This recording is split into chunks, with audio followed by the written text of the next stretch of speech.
Kedar, the Xinjiang sheepdog, was born in the snowy mountains of Xinjiang province, close to Kazakhstan, to heroic parents of a livestock guardian breed. After serving for 2 years as guardian dog to my vineyard in the south, he is now a full-time pet, living with me and my wife in a small village at the Chinese-Korean border. Considering his brothers and sisters are still guarding sheep in the wilderness of Xinjiang today, he, on the other hand, at the weight of 60 kilograms, is a rather laid-back puppy.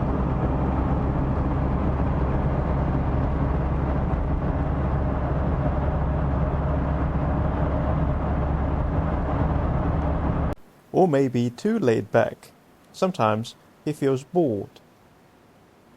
So I thought it might be a good idea to take him on a journey to the snow country just to cheer him up.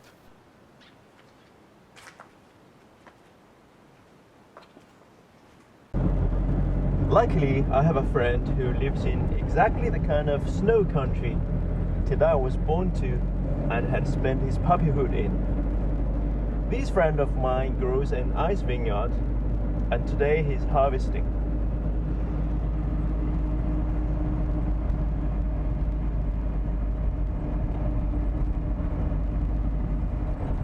There are 3 major ice wine producing regions across the world: Northern Germany, Ontario in Canada, and the Far East of China. Out of the 3, the Far East of China being the coldest of them all.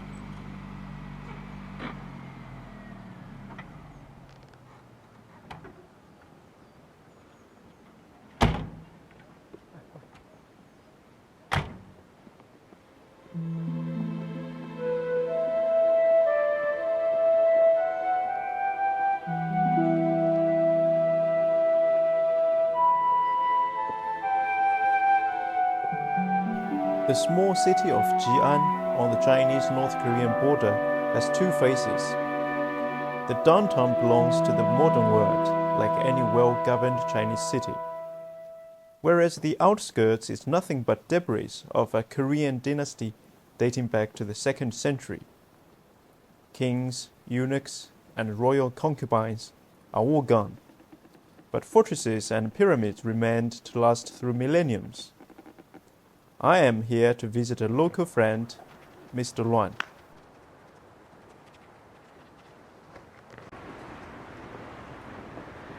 If you wander about the corners of Jian, at one place or another, you get to come across frescoes and murals like this on public buildings, done by Mr. Luan. The city still commissions artworks from him every once in a while, like the Pope Michelangelo in the olden days. This is a hunting scene of the chieftain heroes, done in the ancient Korean style.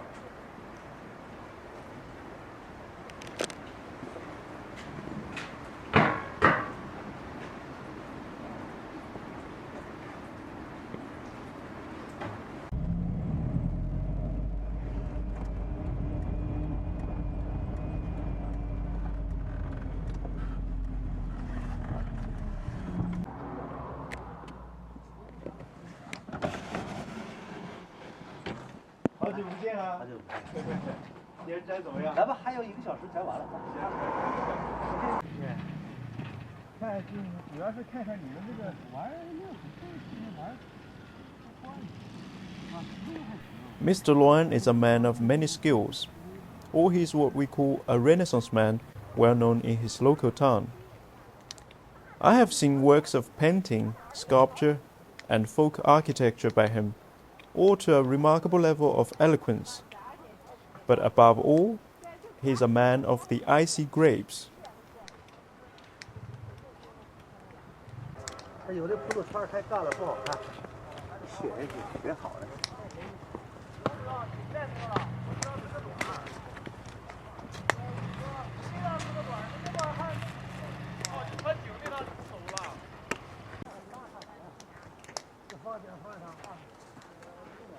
这路找你是搭档找的。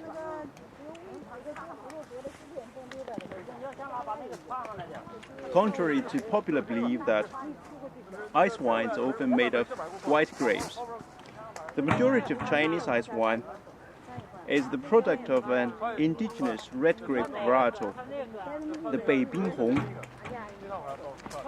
These grapes are harvested in early December every year, most usually after 1 or 2 heavy snowfalls, when the temperature drops down to -10 degrees Celsius or lower, so that the farmers can be sure that their grapes are thoroughly frozen in the vineyard.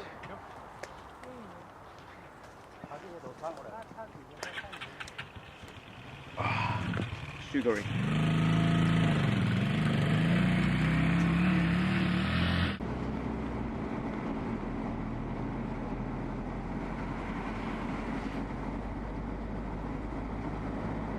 Godzilla. 你看朝鲜病牛鞭病了，吓！还有，你看还有人在那里走，看没？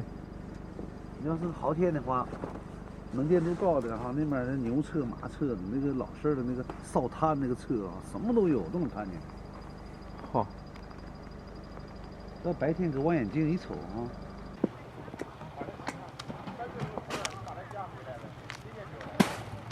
Farming was introduced to the Far East no more than a few hundred years ago. Not because the locals preferred hunting and gathering, but simply because the weather was too cold. Today, the only crops that are still bearing fruit are these icy grapes. That makes them ideal prey to birds, who have a long winter to struggle through.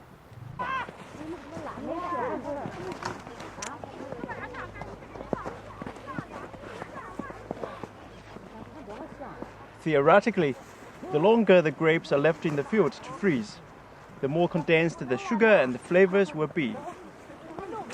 And again, in theory, there won't be any insects or fungus to feed upon the delicious berries in this freezing climate. But in reality, each day the farmers delay harvest, the birds grow more hungry and reckless on the vineyard. Much as the farmers in Bordeaux who struggle in autumn to fight rainfalls and fungal diseases, farmers here are constantly looking for a date to harvest, while balancing between sugar content and the birds. Look, a cluster decimated by birds, and in contrast, the perfect clusters.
这个饼到时候用来干嘛？你又拉不养啊，不养啊。正常要不是回家那啥，回家蘸面兑点水，还能取出200的糖，200的糖发酵之后做流白兰地。哦，嗯，这玩意儿你和水压出来这还是甜的，它这两就全是甜，对，全是糖。全是糖。但今年没做，太累了，干不动了。天暖和两边你炸出来，哇塞，它也是甜的。挺好，有甜的。哎，挺甜的。你就这样式，就像我像喂羊似的，你看。喂羊不，你弄点抿一抿，挺别甜水搅，那就是兑上水一炸出来还是甜，它那水就冲洗出来了。嗯，拿去这个我操，这是像喂羊似的，你弄本儿嚼是甜的。喝手一蘸是甜的。高了。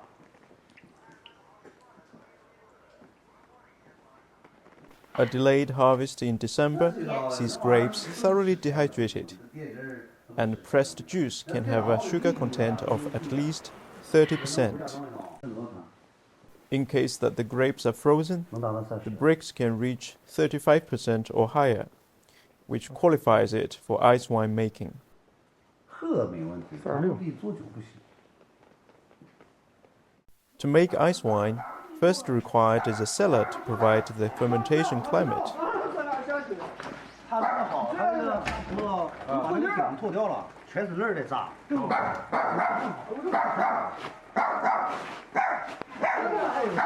这酒香味儿闻到了，好香。微酒啊，就这个，这个正在发酵是吧？这个你尝一下。尝一个，尝一个。你那个葡萄园在国外了啊？在湖南的山上。在湖南啊。我这给你弄了个你那个葡萄园，你说这个就是马来西亚这葡萄酒半发酵，没发酵太好的，但是也差不多了。尝尝。你尝这个酒，你尝这个。他在湖南那边有那个，我不行，你尝一尝，你尝一尝。我给你找个小杯子，你尝一尝。尝一尝，行。这是冰酒啊。这个味道就特别好。这发酵几天了？这个？这个，都是2次发酵了。啊，2次发酵。都得2次发酵，你尝一下。不能，你不能喝这个酒家吗？不能。你要做点酒精的。你尝。来，你尝尝。好，谢谢。你品一下。不错。味道特别好。啊。就这个酒精度还不是很高。对。这个透裂了。还很甜。 The ice wine is too young and not so alcoholic yet. My guess is that the alcoholic fermentation isn't quite complete yet, given the cellar temperature at no higher than 15 degrees, and sugar content is too high. Neither is friendly to the wine yeast. It should take months or even a year to complete the process. 就秋天的时候。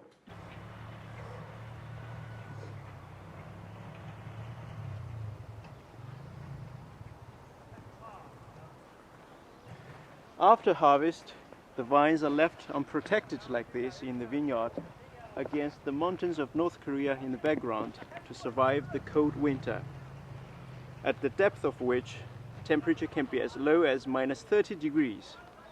Over the years, people have tried with little success to bring in German or Canadian varietals to this region. But the cold climate here has proven too harsh to these species. Most of the exotic varietals were frozen to death around the Chinese New Year period. Very few to have made it to the next spring, and even if they had, they were sure to not survive the next winter.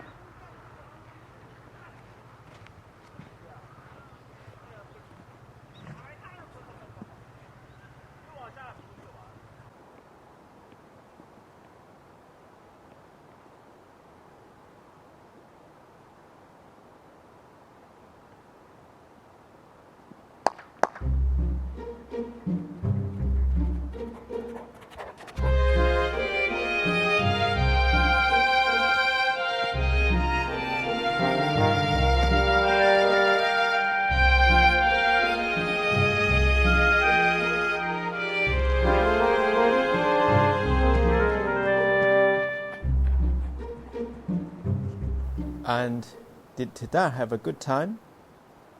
I think so.